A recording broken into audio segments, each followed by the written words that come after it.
नमस्कार। आज हम एक ऐसे शहर की गहराइयों में उतर रहे हैं जो लगभग 5000 साल पहले अपनी समय से बहुत आगे था। मोहनजोदाड़ो की बात कर रहे हैं आप? जी हाँ, मोहनजोदाड़ो, जिसका मतलब है मृतकों का टीला।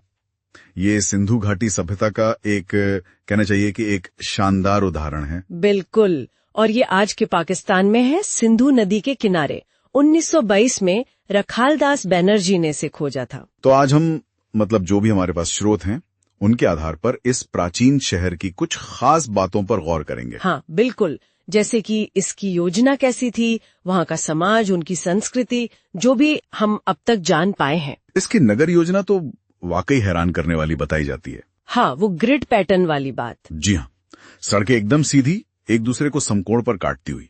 ये उस जमाने के लिहाज से तो बहुत ही उन्नत सोच लगती है। हाँ, और सिर्फ सड़कें ही नहीं, उनका जो पानी निकासी का सिस्टम था वो तो कमाल का था। अच्छा जी, प्राचीन दुनिया की शायद सबसे बेहतरीन प्रणालियों में से एक। जी। हर घर में अपना स्नान घर, कुआं और नालियां भी ढकी हुई नालियां, साफ सफाई का बहुत ध्यान रखते थे। बिल्कुल। ये एक बहुत ही संगठित और कह सकते हैं कि स्वास्थ्य के प्रति जागरूक समाज की निशानी है। और वो जो एक बड़ी सी संरचना मिली है जिसे महास्नानागार या ग्रेट बाथ कहते हैं, हाँ, उसका क्या महत्व रहा होगा? क्या वो बस एक स्विमिंग पूल जैसा था? उसका एकदम सही मकसद तो देखिए आज भी बहस का विषय है। अच्छा, हो सकता है ये किसी धार्मिक अनुष्ठान के लिए इस्तेमाल होता हो, या शायद ये एक सामुदायिक स्नान की जगह रही हो। लेकिन इसकी मौजूदगी ये सवाल भी खड़ा करती है कि क्या समाज पूरी तरह से समानतावादी था, क्योंकि बड़े महल या मंदिर तो मिलते नहीं। हाँ ये बात तो है, भव्य राजमहल जैसी कोई चीज नहीं मिली है। तो फिर ये इतनी बड़ी सार्वजनिक इमारत क्यों? शायद किसी खास वर्ग के लिए या किसी खास उद्देश्य के लिए? ये अभी रहस्य है। ये दिलचस्प है। तो रोजमर्रा की जिंदगी कैसी थी वहाँ? खुदाई में क्या चीजें मिली हैं? खुदाई में तो बहुत कुछ मिला है, जिससे पता चलता है कि लोग काफी हुनरमंद थे। सुंदर मोहरें मिली है, मिट्टी के बर्तन हैं, गहने हैं। गहने भी? जैसे हाँ, चूड़ियां, मनके, कंघियां भी मिली है। और कला की बात करें तो वो कांसे की बनी नर्तकी की मूर्ति। हाँ वो तो बहुत मशहूर है। और पत्थर की वो मूर्ति जिसे पुरोहित राजा कहते हैं। ये सब उनके कलात्मक कौशल और जीवन शैली की झलक देते हैं। ये सारी चीजें एक व्यवस्थित समाज की तरफ इशारा करती हैं। तो इस समाज को चलाने वाली अर्थव्यवस्था कैसी रही होगी? देखिए, अर्थव्यवस्था का जो मुख्य आधार था वो तो खेती थी। गेहूं, जौ, कपास, ये सब उगाते थे। अच्छा। पशुपालन भी था, मछली पकड़ना भी आम था। लेकिन वो सिर्फ यहीं तक सीमित नहीं थे। उनके व्यापारिक संबंध काफी दूर तक थे, खासकर मेसोपोटामिया यानी आज का इराक। वहां तक व्यापार के पक्के सबूत मिले हैं। मेसोपोटामिया तक? इतनी दूर? तो इसका उन्हें कोई हिसाब किताब, कोई नाप तौल का तरीका पता होगा? हाँ, निश्चित रूप से। वजन और माप की एक मानकीकृत प्रणाली मिली है। एक जैसे बाट, पैमाने, ये सब बताते हैं कि व्यापार और लेन देन कितना संगठित था। ये उनके शहरी जीवन के संगठन का एक और सबूत है। बिल्कुल। संगठन और व्यापार तो ठीक है, लेकिन उनकी सोच, उनकी संस्कृति के बारे में क्या?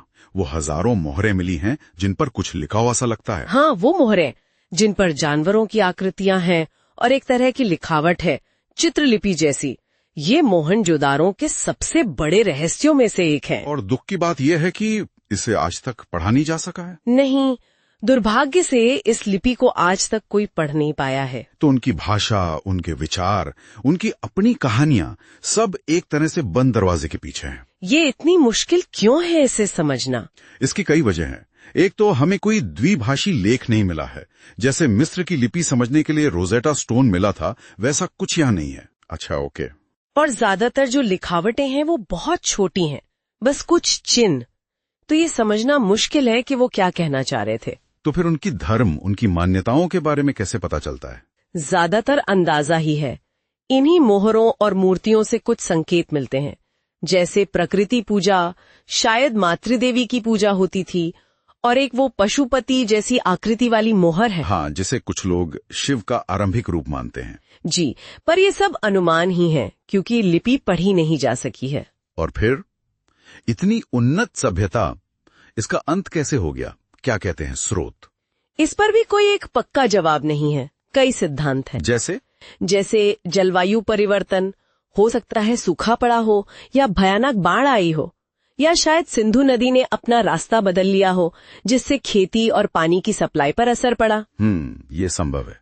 कुछ लोग मानते हैं कि शायद संसाधनों का जरूरत से ज्यादा इस्तेमाल हुआ, या कोई अंदरूनी सामाजिक या राजनीतिक उथल पुथल हुई हो। आर्यों के आक्रमण वाला सिद्धांत भी तो है। हाँ, वो सिद्धांत भी दिया जाता है, पर उस पर अब काफी मतभेद है। ज्यादा संभावना यही है कि शायद इनमें से कई कारणों ने मिलकर भूमिका निभाई हो, कोई एक कारण नहीं। तो कुल मिलाकर मोहनजोदड़ो हमें दिखाता है कि आज से करीब 5000 साल पहले भी इंसान कितने व्यवस्थित, कितने कुशल शहर बना सकता था। हैरत अंगेज है ये। बिल्कुल, ये सिर्फ इतिहास का एक पन्ना नहीं है। 1980 से ये यूनेस्को विश्व धरोहर स्थल है, और आज भी शहरी योजना, समाजशास्त्र, पुरातत्व, इन सब के अध्ययन के लिए एक बहुत महत्वपूर्ण साइट है। ये हमें हमारे अतीत की जटिलता और उनकी उपलब्धियों की याद दिलाता है। सही कहा। और अंत में श्रोताओं के लिए एक सवाल छोड़ जाते हैं। अगर कभी हम मोहनजोदड़ो की उस रहस्यमयी लिपि को पढ़ पाएं, तो सोचिए उस सभ्यता के कौन से नए पहलू, कौन सी मान्यताएं, कौन सी कहानियां हमारे सामने आ सकती हैं। उनकी अपनी आवाज को न सुन पाना हमें उनके नजरिए से कितना कुछ जानने से वंचित रखता है ना। ये सोचने वाली बात है।